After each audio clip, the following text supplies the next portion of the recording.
Nous sommes au mois d'amour, j'ai 17 ans, l'âge des espérances et des chimères. Radio U, textuel, lire pour vivre 1000 vies. J'écris de chez les moches. Pour les moches, les vieilles, les camionneuses. Tous les enfants, sauf un, grandissent.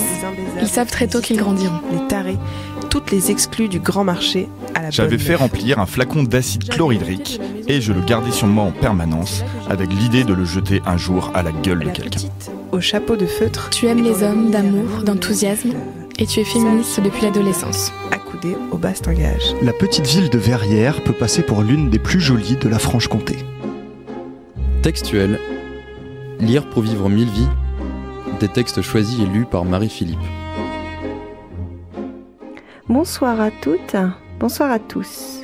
Je ne sais pas pour vous, mais moi, ce soir, je suis mélancolique. Je regarde autour de moi, la vie matérielle est compliquée.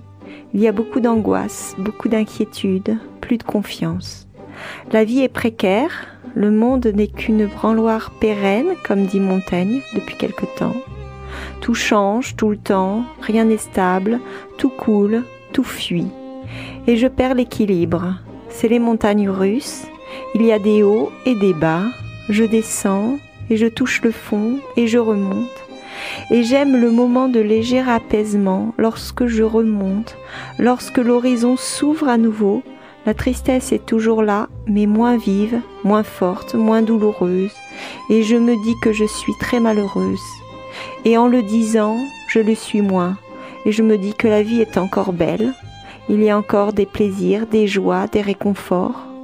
Comme prendre un long bain chaud. Comme lire Gaston Lagaffe au coin du feu. Comme regarder dormir le chat. Et même plonger mon nez au creux de son ventre chaud et fourré et l'entendre démarrer la chaudière de son ronronnement. Alors, la moindre étincelle d'amour me transporte.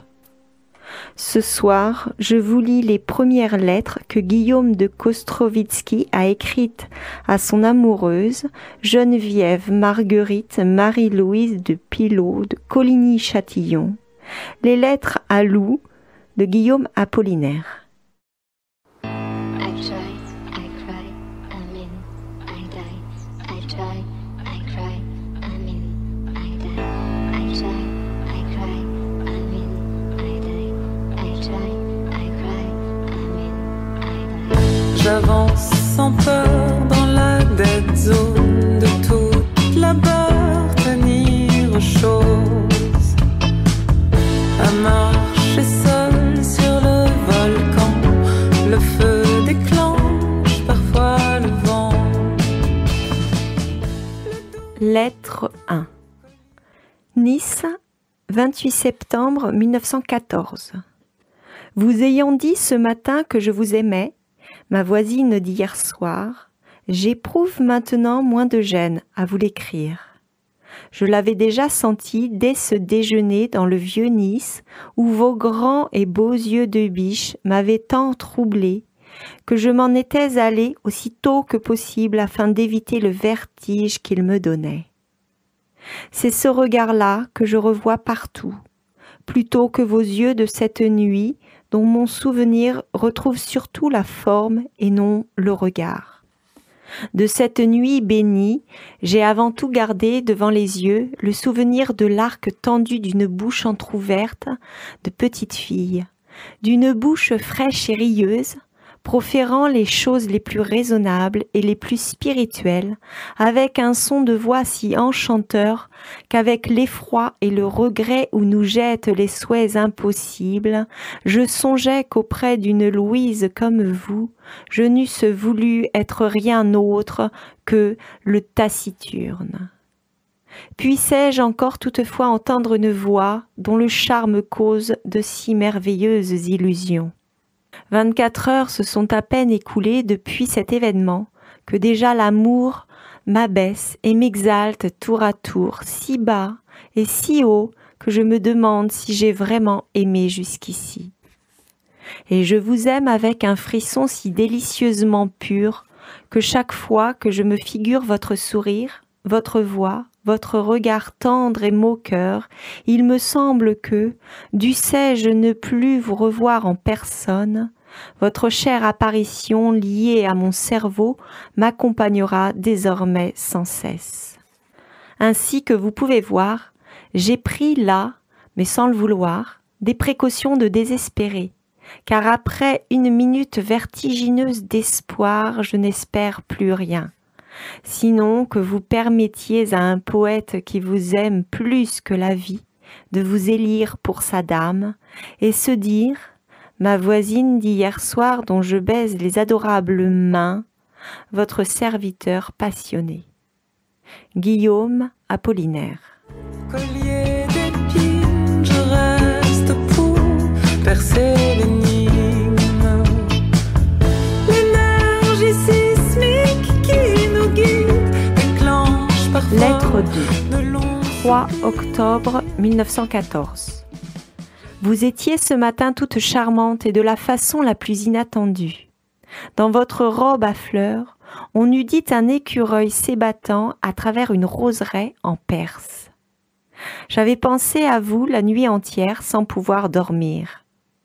Veille la plus brûlante et la plus cruelle, car je n'ai cessé de vous voir mutine et langoureuse à la fin. Un moment, j'ai fermé très fort les yeux pour tâcher de dormir et je voyais un jardin éblouissant de grenadiers dont les fruits étaient vos seins multipliés à l'infini et plus dignes que les pommes d'or gardées par les Hespérides d'être conquis par un héros. En sortant, j'étais certain de vous rencontrer. Sur le pas de ma porte, j'ai trouvé Robert Mortier qui a voulu m'accompagner.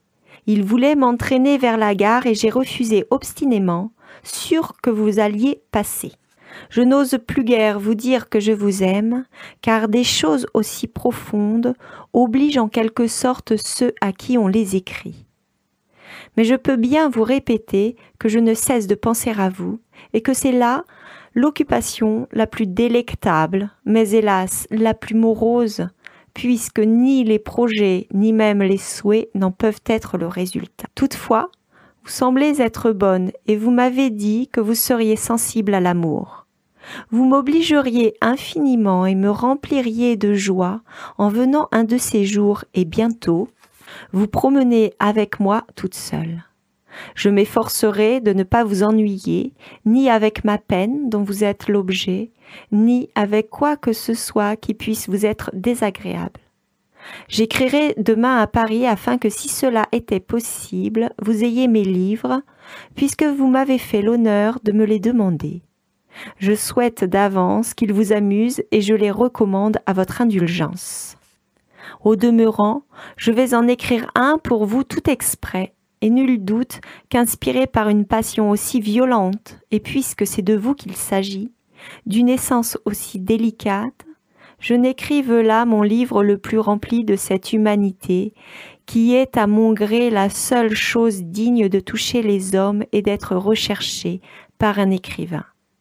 J'aurais voulu déjà écrire un poème pour vous.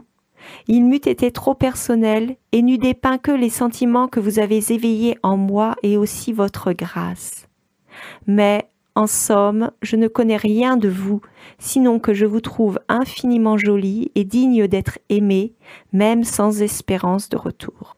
Je voudrais tant savoir tout de vous et je ne sais rien, sinon que vous avez été mariée et ne l'êtes plus.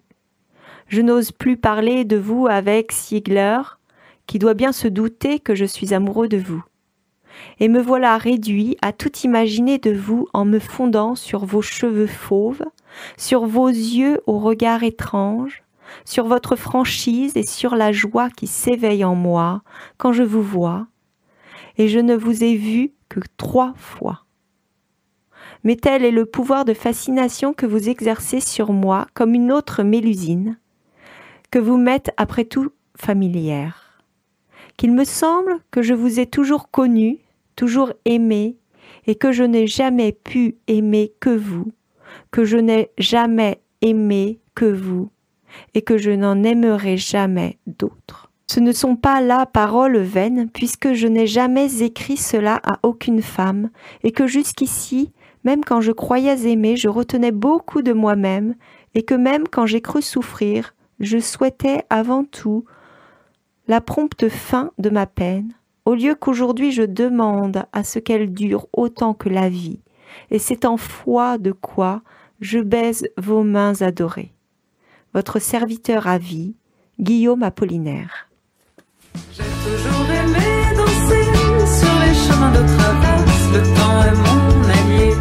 Il n'y a rien que je regrette. Une seule crainte peut-être, à force de temps parier. C'est un jour ou l'autre de voir les étoiles. Lettre 4, mercredi 14 octobre 1914. Je me permets de vous rappeler, cher ami, que bien que ma part soit la plus belle, il me déplairait, ce soir si nous ne sommes que trois, d'être une barrière sentimentale, une fortification.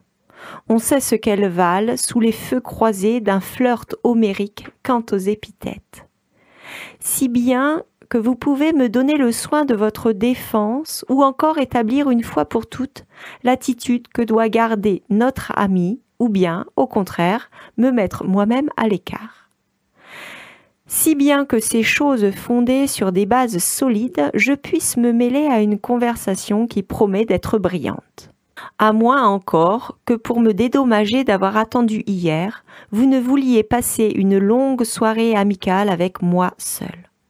Je vous lirai des choses neuves, vous parlerez de ma pièce, vous inventerez des histoires et demanderez des conseils, car j'ai une grande confiance en ce qu'on pourrait appeler nos mauvais goûts combinés. Auquel cas, je ne vous ferai pas la cour, acceptant l'amitié que vous me proposez et que je ne trahirai jamais, gentil et bel ami.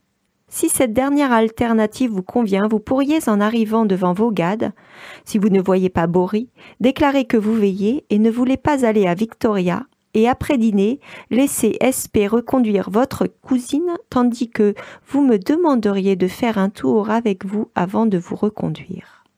La chose s'arrangerait bien comme cela.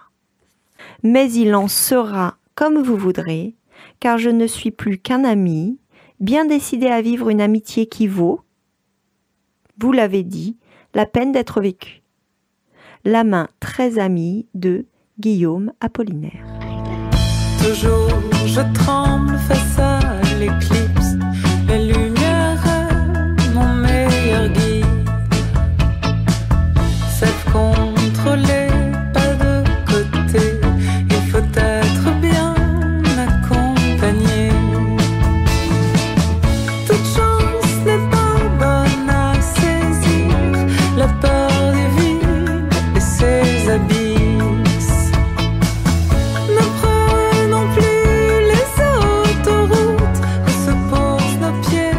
Lettre 5, 20 octobre 1914. Ma chère amie, je suis très grippée et je crois qu'il vaudra mieux en effet remettre notre excursion à un jour où le soleil sera revenu. Je crois que jeudi est trop proche. Je tâcherai, si la grippe le permet, d'aller vous voir demain à la sortie du Rul. Merci de votre gentille lettre, signée je ne sais pourquoi de votre patronyme simplement comme si vous étiez le fils aîné de votre famille. Si bien que lisant vos lettres, j'ai l'air de lire des lettres de garçon. Si vous craignez de vous compromettre en m'écrivant, ne signez pas. Je saurai toujours reconnaître l'écriture. Toutefois, ne croyez pas qu'un petit nom au bas d'une lettre soit plus compromettant qu'un patronyme. C'est ma foi le contraire qui serait vrai. Et dans l'amitié qui nous lie, tout cela n'a plus aucune importance, votre mystère étant resté là où est mort mon silence. Ma main très amie, Guillaume. J'ai toujours aimé danser dans les jardins de l'ivresse. Le temps est notre allié. Il n'y a rien que l'on regrette. Une seule crainte peut-être, à force de temps planer. C'est un jour ou l'autre de voir les étoiles tomber. J'ai toujours aimé danser sur les chemins. Lettre 6, mardi soir. Après tout, je suis content de vous aimer comme je vous aime. Vous qui êtes la grâce et tout ce qui reste aujourd'hui de la grâce. Je regrette seulement de ne pas vous avoir rencontré plus tôt. Mais n'importe, vous aimant maintenant, j'ai la plus belle part de la vie d'aujourd'hui. Je n'ose pas me figurer l'avenir, mais le présent est délicieux puisque je vous aime. Vous semblez vous étonner que je ne sois point jaloux. De quoi donc? Peut-on faire que je vous aime moins? Vous-même ne pourriez pas faire cela. Mon amour n'est pas à la merci de vos jeux et quand vous êtes heureuse, c'est pour moi le plus grand bonheur. Je voudrais pouvoir être mise à l'épreuve comme vous le dites et vous prouver combien je vous aime vraiment et hors du goût violent que je puis avoir de vous, que j'ai pour vous. Je n'ai pas écrit beaucoup de lettres d'amour de ma vie, encore que j'en ai reçu, mais en général je n'aime pas écrire de lettres. Mais cette fois j'éprouve une sorte de volupté à vous dire tout simplement que je vous aime. Je voudrais pouvoir vous le répéter sans cesse. Je suis désolée que SP vous ait raconté l'incident ridicule où était mêlé B. Le plus drôle, ça a été la scène chez Vaugade ce soir. La petite dame en rouge était furieuse et moi j'avais envie de rire. Vous étiez amusante au possible avec votre blouse garibaldienne et le sac à malice que vous colportez si délicieusement de Saint-Jean à Nice. Après, j'ai eu en me promenant avec vous le sentiment le plus triste de ma vie, celui de vous aimer et de ne pas encore être amie d'amitié avec vous. Et je me suis à un moment demandé, et je me le redemande encore, si ce n'est pas cela qu'il faudrait ambitionner par-dessus tout. Cela doit vous faire penser que je suis devenue bien calme, mais n'en croyez rien. Je suis de plus en plus agitée. La nuit dernière a passé sans sommeil comme l'autre, des moustiques d'une part et votre très gracieuse apparition de l'autre. Le sommeil ne résistait point à des ennemis aussi résolus. Vous écrivez vos lettres dans la chambre de SP, je vous écris dans la mienne et je baise infiniment vos mains qui savent si bien étreindre. Votre serviteur, Guillaume Apollinaire. Lettre 9. Samedi. Mon trésor adoré, j'ai songé tout le jour à votre gaieté charmante et à ces mélancolies soudaines pendant lesquelles je voudrais vous prendre malou, vous caresser et vous consoler doucement.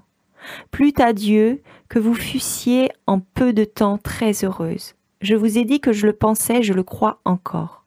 Puis, juste avant d'écrire cette lettre, en me promenant du côté des Ponchettes, des gamines grandes filles de 14 à 15 ans qui montraient leur derrière aux vagues, spectacle imprévu, m'ont fait éclater de rire et je ne sais pourquoi en revenant j'ai seulement pensé à la nuit de mercredi à jeudi où j'ai trouvé une Lou si exquise et à un moment peut-être si à moi.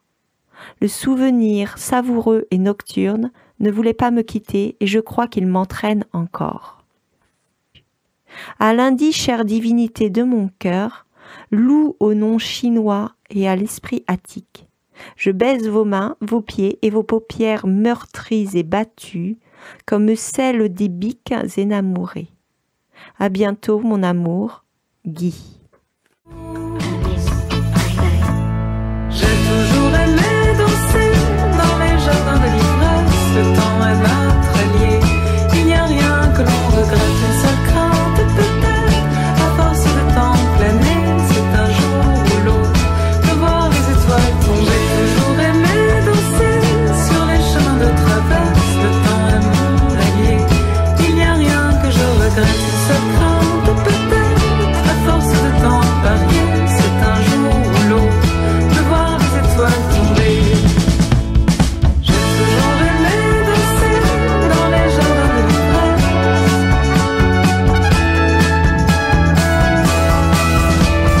J'ai toujours aimé danser. Je vous ai lu Les Lettres à Lou de Guillaume Apollinaire, publié en 1969 par Gallimard.